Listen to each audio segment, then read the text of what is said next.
Chelsea-Manchester City on Saturday in the FA Cup final. It is a massive game. Chelsea's season is on the line. What is going to happen? Welcome to Chelsea Against the World TV. My name is Simon. Thanks for tuning into this preview of the FA Cup final between Chelsea and Manchester City on Saturday at Wembley Stadium. If you're new to Chelsea Against the World TV and you enjoy the content, make sure you hit the subscribe button in the corner there for lots of good Chelsea content, especially moving on to the end of the season.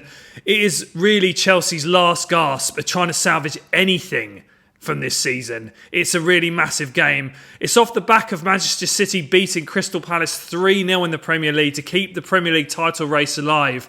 And if you listen to Chelsea Against the World podcast, myself and Manny had a really interesting conversation about what we really wanted to happen midweek for Manchester City to keep Chelsea in with a chance of winning this. And really, it's so difficult. Manchester City is such a formidable opponent. They're on such a good run, playing really great football. And it was their B team pretty much against Crystal Palace earlier this evening. And they won so comfortably. Obviously, Crystal Palace are pretty much saving themselves for the Conference League final very soon. But really, it was a big pressure moment for Manchester City to stay in this title race. And they won very comfortably. I don't really know what to expect this weekend. I'm trying to find any margins that Chelsea can get an advantage, and really I can't find any. I was kind of hoping, to be honest, even though I'm desperate for Arsenal not to win the Premier League, if Manchester City were to drop points against Crystal Palace, I think that would give us a better chance against them in the final on Saturday, purely because of momentum. City, once they get the momentum going, they fly. And honestly, if you're playing a team off the back of winning a game 3-0 comfortably with most of their B team, I don't know where Chelsea are going to land on this. The other school of thought was that if City were to win, the Premier League title race is still alive. And with their game on Tuesday, next in the Premier League, they really have to think about rotation like they did this evening. But the fact that Haaland, Shirky, neither of them started, and they're two best attacking players at the moment, they're probably resting him for the FA Cup final because it is the best choice of silverware. So really, those marginal advantages that Chelsea might have had, it's a complete toss-up now. So who knows what's going to happen. Even bigger task is that Chelsea have not beaten Manchester City in any competition since the 2021 Champions League final. Obviously a historic night for Chelsea Football Club, and it's going to have to be another historic day to get anything out of this game and try and get another trophy. It's be our first domestic trophy since the 2018 FA Cup. Chelsea haven't scored a goal in 6 domestic finals, going all the way back to the 2020 FA Cup final against Arsenal, which we lost that as well. We really need to break this hoodoo in the domestic competitions. And just knowing Chelsea and knowing the trajectory of this club when everyone is against us and everyone gives us no chance to win, we usually pull something out of the bag.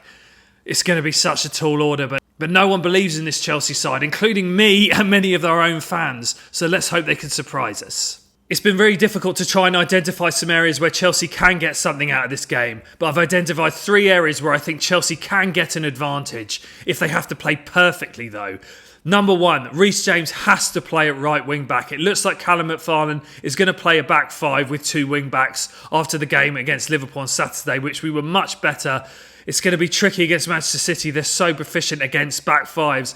But if anyone is going to play the right wing-back position, it has to be Reece James. Malo Gusto has been so poor recently, and I've just been having nightmares at the prospect of Jeremy Doku playing against Malo Gusto, especially because Doku was rested against Crystal Palace.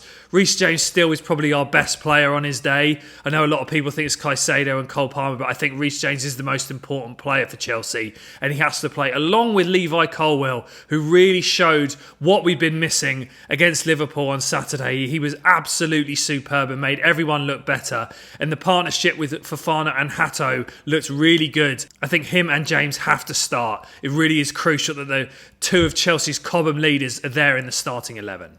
Number 2, no stupid defensive mistakes. I know that's a lot to ask for this Chelsea team because this has been the characteristic of this Chelsea team all season. But they really have to play a perfect game. We have to be defensively solid, but also on the attack, we have to be really clinical when we do get the few opportunities.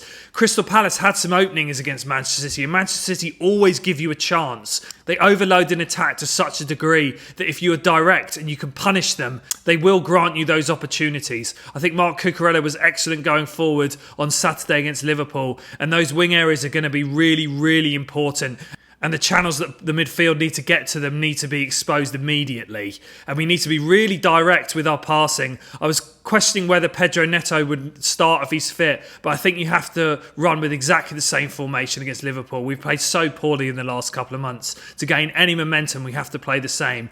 And also, João Pedro has to bully their centre-backs. Mark Guéhi and Kusanov have been quite a good partnership in the last few months for Manchester City, but I fancy João Pedro against anybody at the moment. He did the same to Liverpool on Saturday, really bullied Konate and Van Dijk. And if he can do the same against City on Saturday, we've got a chance. And number 3 is a big load of hope, to be honest. We really have to hope that Pep Guardiola overthinks this final like he did in the UEFA Champions League final in 2021 by not playing a defensive midfielder. And the fact that they still have to think about the Premier League the following week and gives us an opportunity where Pep really does have to start thinking about these things. Obviously, he's one of the greatest managers there's ever been.